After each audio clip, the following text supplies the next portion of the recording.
It's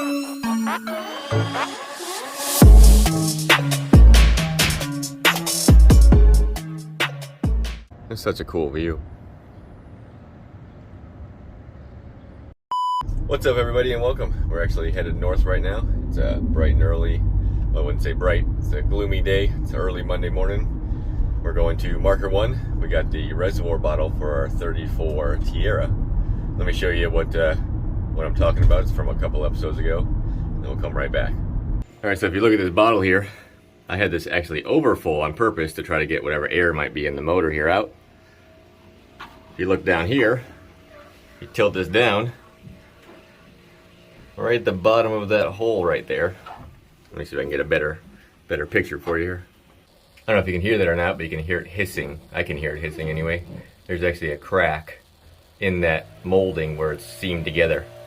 It's allowing coolant to come out. That's why it's all wet. Well, hey, welcome back. I actually have the reservoir bottle for that boat, so we'll get there. I'll show you how to bleed the system and we'll move on. So I'll see you there.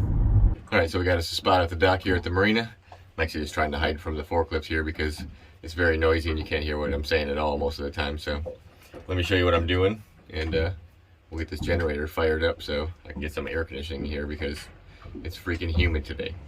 So here's the bottle that went bad. We have us a new reservoir right here, and we're going to put on the very top of the generator, that little blue screw you see right there. That's our bleed mark for the antifreeze. So let me swap this out and I'll show you how to bleed it. All right, here's our old bottle. We got our new one here. We got some antifreeze, not all the way filled up because I'm going to bleed it out. We'll make sure that it's at the correct level when we're all done here. The first thing we're going to do though is crack that screw there and make sure we get all the air out before we start it. All right, so we got it cracked. We just want to make sure we got good solid fluid coming out of it.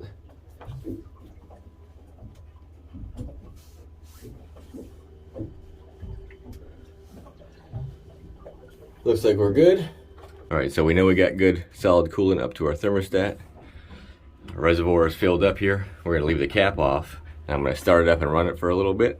And then we're gonna crack that one more time and let whatever air might have circulated through the system out. And then we'll put our cap on, let it build pressure and make sure it's working. So let's go fire it up.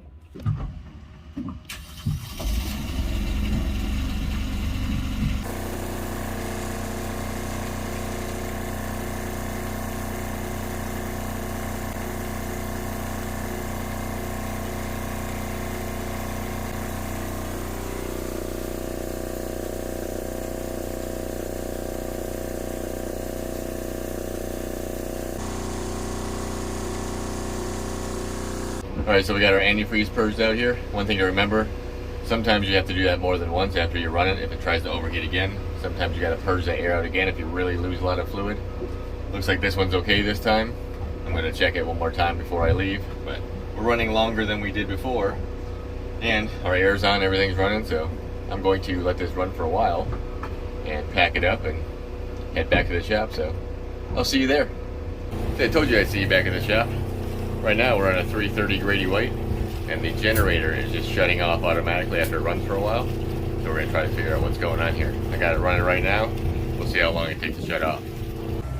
All right, now we wait and see if this thing's gonna shut off on us. We got her loaded down here.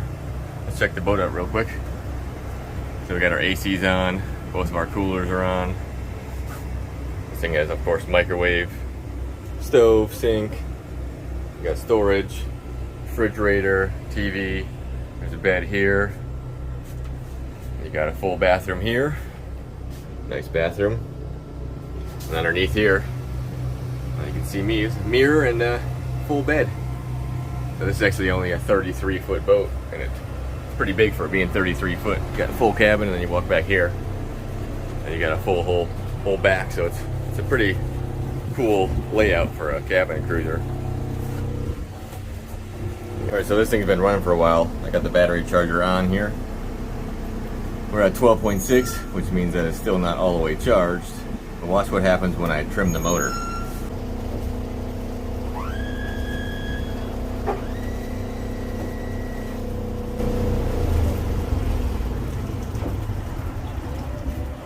Alright, so I just got her fired back up.